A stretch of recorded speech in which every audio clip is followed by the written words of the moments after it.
मैं अभी आर्चरी खेलने गई थी, जो कि 69th SGFI नेशनल था और ये बनारस में हुआ था और मैं ब्रॉन्ज मेडल जीती हूँ। कहाँ कहाँ से प्रतिभागी आए? यहाँ पूरे इंडिया से आए थे, हर स्टेट से। कितने दिन का था ये टूर्नामेंट? ये टूर्नामेंट 3 दिन का था। किनके बीच हुआ आप लोगों का मुकाबला? आपका मुकाबला मतलब आपका लास्ट पॉइंट हुआ, तो किनके साथ फाइनल हुआ? हरियाणा के साथ।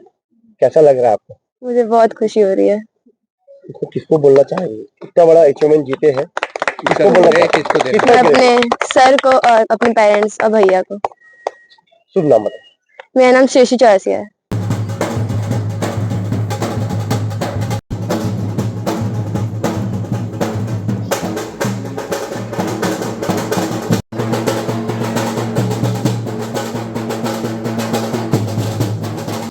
मैं Ajendra Kumar, archery coach, police line में प्रशिक्षण देता हूँ।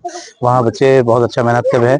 अभी 69th SGFI गेम से बच्ची गई थी हमारे यहाँ से, CBSE का से सेलेक्ट होके, उसमें उसका टीम मेडल में ब्रॉन्ज लगा है। और ये हमारे लिए बहुत खुशी की बात है कि हमारे शहर में भी नेशनल प्लेयर निकलने लगे हैं। और अब आगे कोशिश करेंगे कि यहाँ से बहुत ज़्यादा बच्चे निकले और बेहतर कोशिश करेंगे कि यहाँ से अधिक मेडल आए और आर्चरी जैसे और अन्य खेल भी तरक्की करें और बेहतर हो। कितने बच्चे लेते आते हैं? अभी हम पुलिस लाइन में प्रशिक्षण लेते हैं, लगभग 80 बच्चे हैं, जिसमें 20 बच्चे कंटिन्यू रहते हैं।